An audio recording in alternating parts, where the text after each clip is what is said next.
So, good morning, ladies and gentlemen, and welcome to this episode of the Dan Dawson Show. So, today I'm going to have to tell you, I'm going to have to start demanding payments from the DNC because I'm here, I'm going to help them do their job for them and explain their policies. You see, because what all the Democrat um, candidates put out there is I'm running for president because Trump's racist. I'm running for vice president because Trump's Hitler. I'm running for city council because Trump is horrible. See, they're not explaining their policies, right?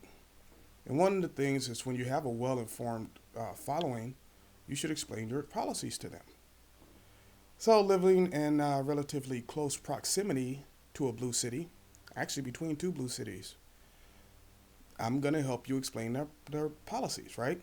So, their first policy is raise property taxes, tax people out of their home. So, if you look at places like Seattle, Olympia, San Francisco, Los Angeles, New York, Chicago, Detroit, dilapidated, rundown cities, but it's so expensive to live there.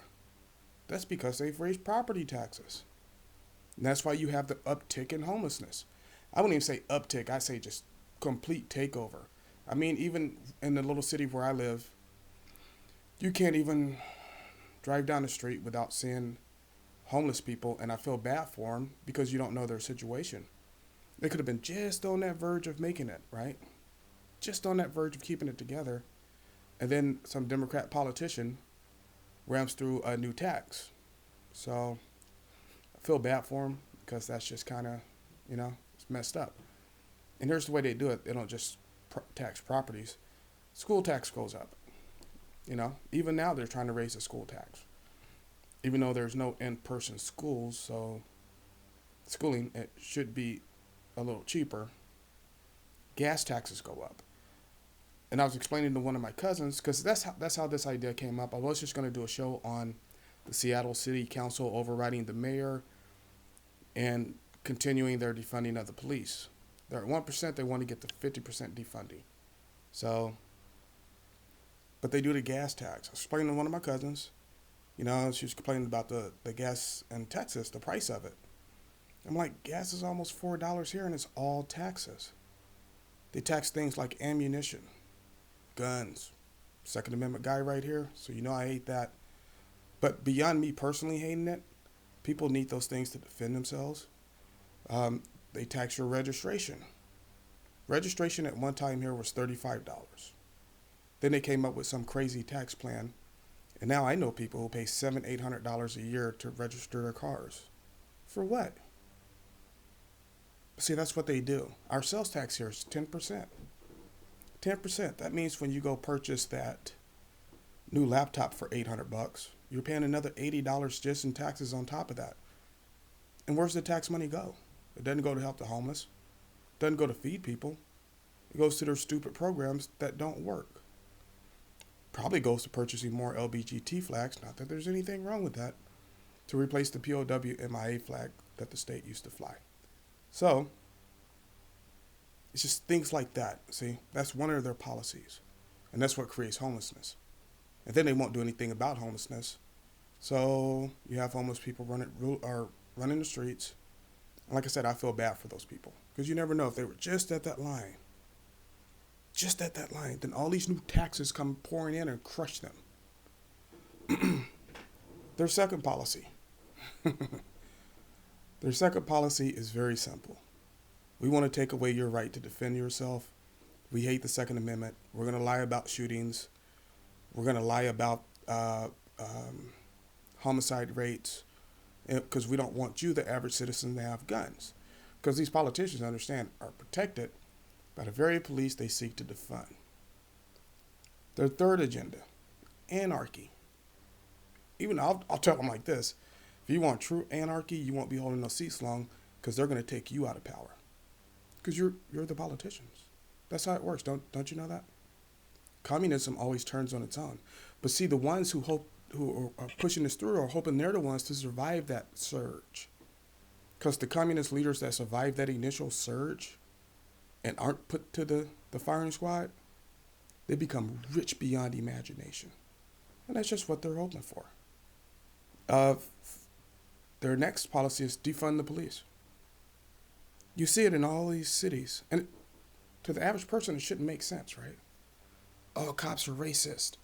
Then you got the Hillary Clinton surrogate, LeBron. I feel like I'm being hunted every time I step out of my house. Which actually, he said that wrong. It should be, I feel like I'm being haunted or hunted every time I step out of my multi-million-dollar mansion and my driver drives me somewhere.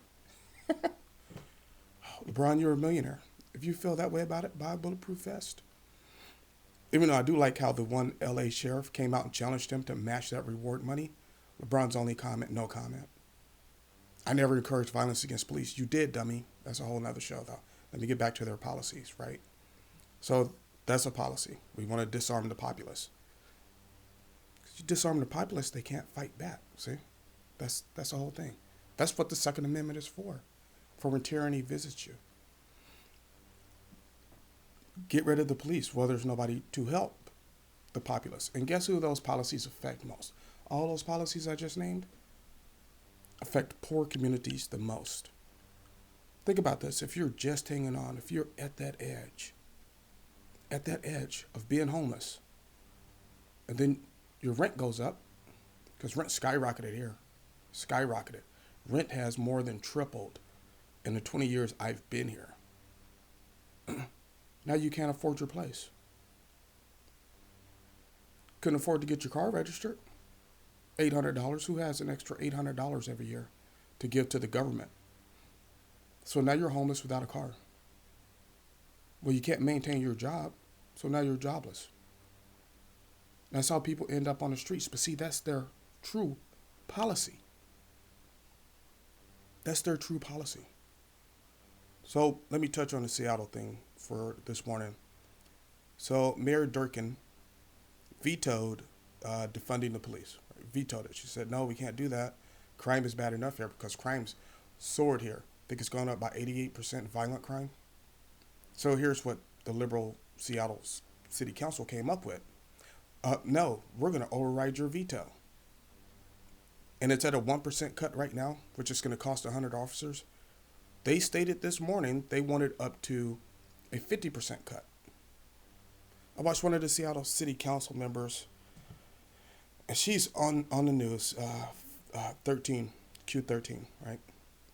She goes, I just want to be on the right side of history, because my child, who I'm holding now, and you couldn't see the kid on camera because clearly she wanted all the spotlight, who I'm holding now,